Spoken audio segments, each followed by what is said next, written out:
Twitter. How are you today?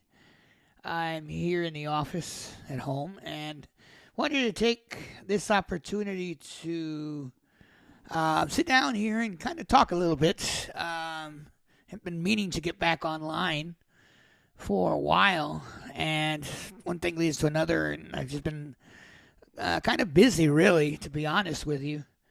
But now that I'm here, um, I wanted to kind of just take the opportunity to talk. Last topic that I touched, and this is basically a continuation of it, was we were talking about the lawsuit, the abortion lawsuit. These pregnant women were suing the state of Texas, and I'm not going to get too much into detail on it because we've already talked about it.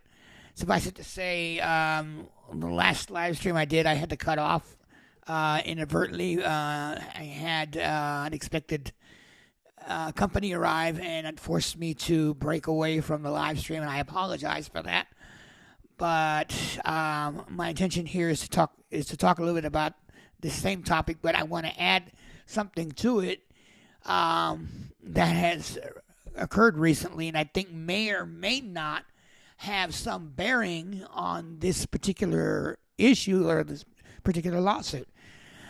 The lawsuit that we were talking about previously was about several pregnant women who were forced, well, not forced, but they developed miscarriages in one way or another. There was issues with the pregnancy that required early termination, and we're not able to do it in the state of Texas because the way the law is phrased, a lot of doctors did not want to take the risk in interpreting the law the wrong way and getting sued, especially with the enforcement mechanism of SB 8. Now, when that lawsuit came out, one of the things that I mentioned, I believe it was, or I was trying to mention, was that this is a very unique lawsuit because of the fact that these women are being sued because they sustained injuries because of the law, because of the Texas law. So this is a little bit unique than your recent or your previous lawsuits where they're trying to sue to bar the enforcement of either the provider or representatives of or agencies representing these providers were trying to sue to block the law from being enforced because of the enforcement mechanism. This is now an injury lawsuit. So there's a big difference there. Now, another thing that has occurred this week, and I want to say it may or it may not have any bearing on this case, but suffice it to say it's too early to tell. And that is that there was a lawsuit filed a while back with respect to the abortion drug mifepristone, I believe is the name of it. I hope I said it right. There's agencies that are suing the FDA because they said that the FDA illegally approved this particular medication. Okay, and this is a medication that, when used in conjunction with another medicine, allows a woman to be able to abort a pregnancy. Now, from what I've understood, and I may be wrong, so don't quote me on this. This is my analogy.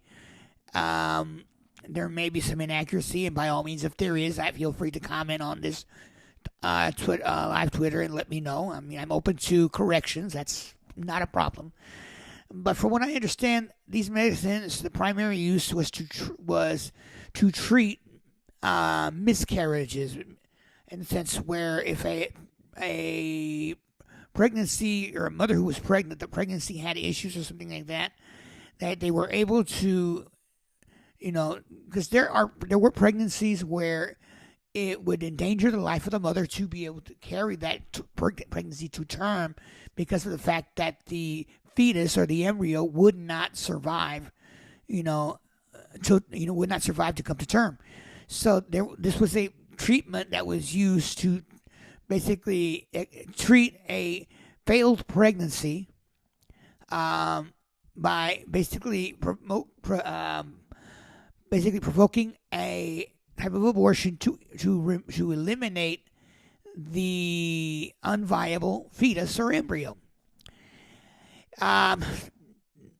This particular treatment, I want to say since when Roe versus Wade was passed, ended up being the method of choice for almost every type of abortion. And I don't think that at the beginning it was meant to be that way. So, but it ended up being the method of choice going forward. And now that Roe versus Wade was overturned, a lot of these abortions are now illegal. But I don't think what was taken into consideration was those types of pregnancies that result in miscarriage. So this is the thing that, and I posted this week on a number of replies. I said the judge here needs to look at this thing very carefully, because he's going, if he were to, because basically the hearing was for either granting or rejecting the motion for an injunction in reversing or the approval of this medicine, mifepristone. I said in a couple of replies, I said the judge in this case needs to hear all the facts, needs to do his research, because the decision that he would make here is going to affect not only abortions in general, but it's going to affect those pregnant women that have God forbid, have miscarriages and are in necessity of needing those medications to treat the situation. They would not be able to do it, because when medicine, mifepristone, would be banned. So I said the judge needs to look at this very carefully, and he needs to, in his ruling, if he is going to ban it, he needs to put a safeguard for the instances of miscarriages. I don't know if he's going to do that. He promised to get a decision back fairly quickly. That was on 3 days ago, and now we're still waiting on the decision as of now, Sunday. So, looking at these two lawsuits, I was thinking, okay, would this lawsuit about the medicine, the mifepristone, would that in turn affect the outcome of the other case? Or would the outcome of the other case affect this case? And I think that it's 50-50 at this point, that either one of these two scenarios can occur. And that's because of the fact that if, let's say, the medicine is banned, then this would make the injury lawsuit that these women are suing for could jeopardize it, in the sense that, okay, the judge can say, well, okay, look, this treatment has been banned already, so the argument is mute, because you can't sue. Even if you sue, the injunction's not going to help future pregnant women, because unfortunately the availability of medicines is questionable, if not on hold, or is it makes it moot, basically. That's 50-50. Now, 50-50 whether or not, let's say, the decision on this lawsuit, or the decision on the lawsuit for the pregnant women comes back saying, okay, they did not suffer injury. The judge in the other case would say, okay, there is no injuries as a result of the medication. There's no injuries for the use of it or the lack of it, whatever the case may be. He may say, okay, well, in that case, I will grant the injunction accordingly. Anything's possible. I mean, it's 50-50, I guess. I honestly don't know how this would work, but it would be interesting to see whether or not one lawsuit affects the other in one way or another. And until we see the results of both of these, whichever lawsuit is ruled upon first, and then the second one accordingly, we won't know, what the ramifications are. But it makes it interesting, and I think that this is one opinion because as I've always said, my views on abortion are very distinct because I don't believe in abortion. But however, however, in the instances of women who are miscarrying, that suffer miscarriages, which is a totally different scenario than a regular abortion, there has to be a method of treatment, a safeguard to allow them to be able to deal with their specific situation. And I think there has to be an allowance for that. Because, I mean, a miscarriage is something that it's not controllable. Women were afraid when to suffer it. It's beyond her control to stop it or to prevent it. I mean, they probably could prevent it by doing whatever is necessary, like taking very good care of oneself, limiting or increasing or whatever the method of exercise is, eating healthy, and not doing anything as far as stressful to damage the pregnancy.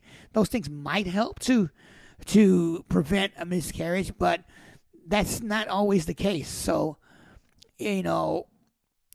women have no control over the situation if they were to go into a miscarriage or not. So, but in any instance, they should, if they did, God forbid, they should be able to have the treatments available to be able to deal with the situation accordingly. And they shouldn't have to wait until they're at the point of endangering their lives to be able to do something. It makes no sense, okay? That's my take on that, and I just wanted to talk about it briefly. I welcome your comments. I welcome your questions, as always, on the Twitter feed. I will try to look at them. I'll try to answer some if I need to, or if I feel to. But I just wanted to convey this because there is this lawsuit on the medication, and there's also the lawsuit on these pregnant women are suing because they suffered injury. So it's going to be interesting to see how one lawsuit may or may not affect the other. Granted. Well, I'm going to pause right now. I may be back here in just a little bit with another topic to talk about. And if I do, I'll see you then.